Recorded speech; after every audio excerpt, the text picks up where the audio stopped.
Okay guys, we're going to make some serious nutrient-packed bread today for Ethan. We're going to put this in it. This is the only way I can get my son to touch vegetables. I hide it in his food. So anyways, this is a carrot, bok choy, collard green, and kale. So we're going to put those in it, and we're going to be using a bread mix. It's called Pamela's amazing wheat-free, gluten-free bread. And the cheapest place you can get this that I know of is on Amazon.com. You can buy it in bulk and you can get 15% off and free shipping. That's what I do. Or you can get it like at a grocery store, at a health food store. It runs you about $5 to $6 if you buy it at a health food store, but online I think it's about $3.50. The price changes a little bit, but not too much. So anyways, we're going to get started. I'm going to make 2 at once. It's just faster for me that way. So there's one.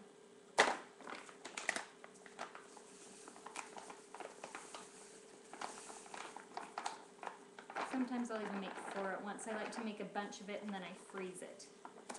Okay, so we've got the flour in our bowl, and then they give you little yeast packets, so we've got both of those in. And then I like to stir the yeast into my flour. Then you need to take one of these, and the recipe calls for 2 eggs. I'm going to do 4. I'm doing 2.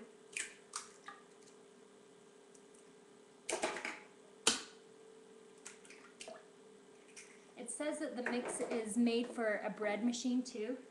I don't have a bread machine, and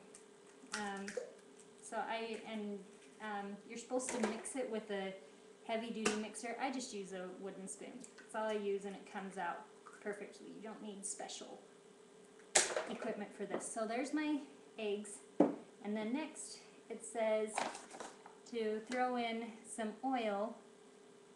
I like to use coconut oil. I'm going to put my oil.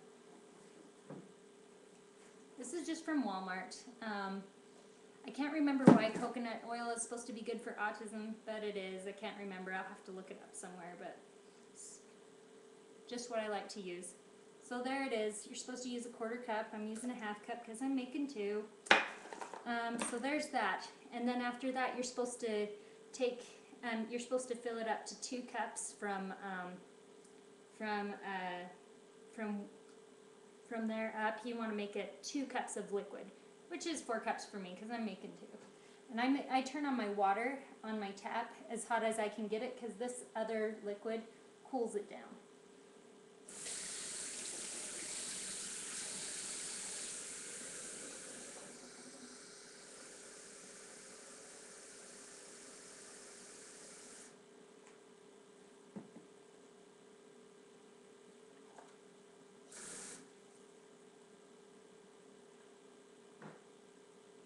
In the recipe, it says to do it 2 cups and then add 2 tablespoons of water.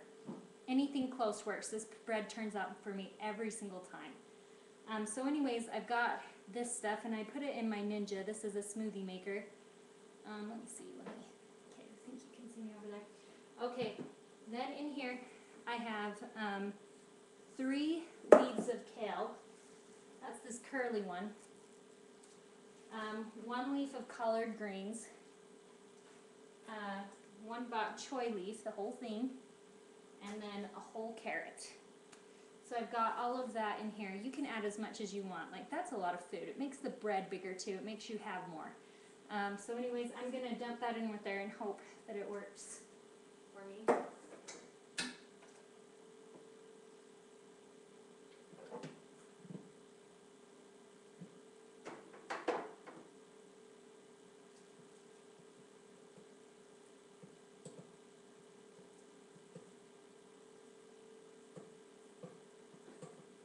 I also put this in his pizza dough too. Just pack as much vegetables into him as I possibly can.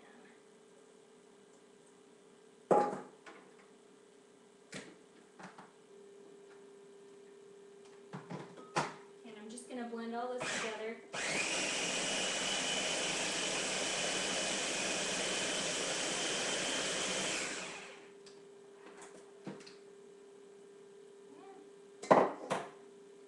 Okay, so we've got that. I'm going to dump it in with the flour.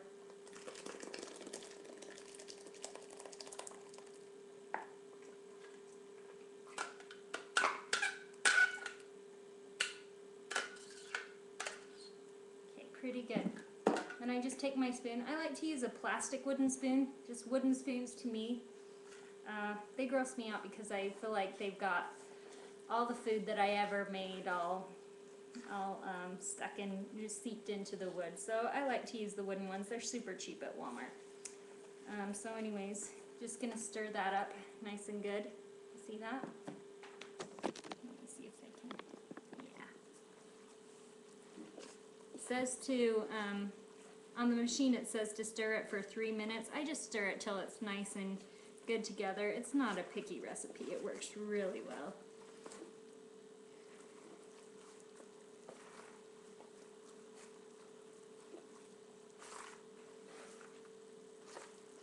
You can put the vegetables in just any baked good. You can do it in muffins, pancakes.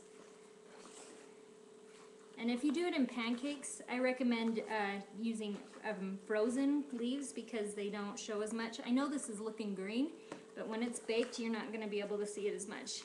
If you look really close, you can see specks. My son has no idea that there is vegetables in there. At least he didn't till I told him, and then when I told him, he was happy because he was making me happy that he was eating his vegetables. And yeah, he talks to me about how he's eating his vegetables when he eats his bread. But that's got to be your decision. You choose whether or not you want to actually tell your kid they're having vegetables or not. A slippery spoon. I got dough all over my hand.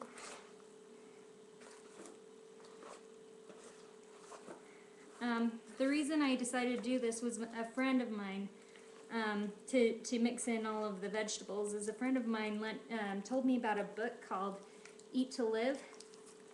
It's by Dr. Joel Fuhrman. You might want to look him up on YouTube and you'll hear what he has to say about nutrition, about getting plenty of greens in your kid. And he has a book too. Yeah, I told you. And he has all sorts of cool ways to hide really high nutrient food. He talks about eating on a nutrient to calorie ratio, so trying to get as much food, nutrients in your food as possible. So anyways, here's my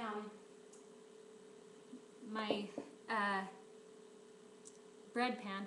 This is a glass one. I really like this one. The wider the pan, the more the bread is just kind of flat. This one just raises it up and makes it a really good sandwich bread. So anyways, I'm going to grab both of these. I'm going to try and distribute it. Can you see this? Okay. Trying to distribute it into both of these evenly.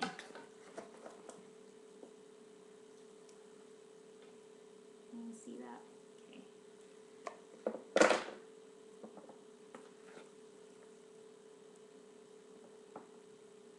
I missed some flour. Let's stir that up a little better. This works when my hand's not all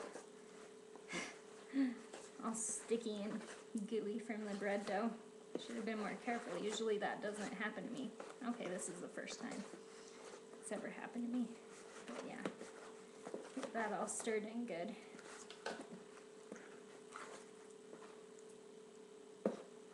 Okay. So you just want to make it nice and even. You could probably try any mix with this. Like I said, I do pizza dough. It all tastes pretty good. I don't like for my kid to miss out, even though he has to be on a gluten and dairy-free diet. Try and make the food as exciting as possible and as healthy as possible. I try and pack as much in as I can, and it's made all of the difference. It's not just gluten and dairy free, it's trying to get them to absorb as many nutrients as you possibly can. Of course, I'm sure you know.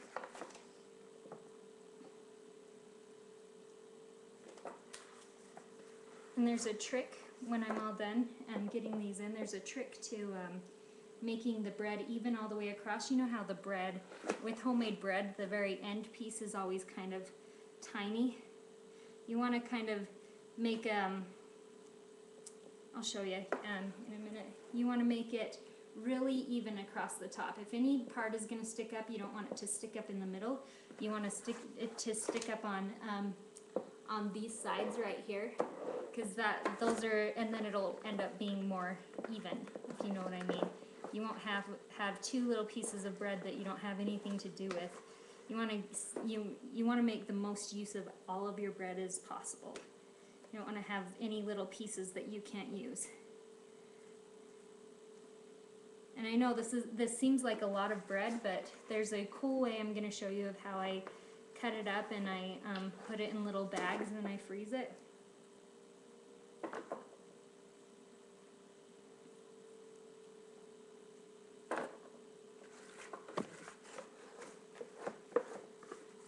Try and use every last bit of dough.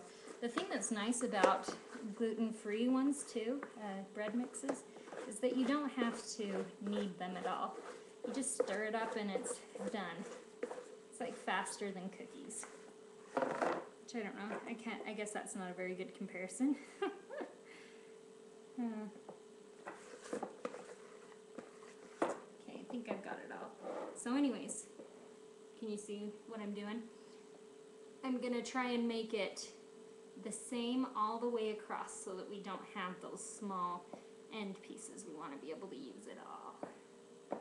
So I'm going to go all the way across.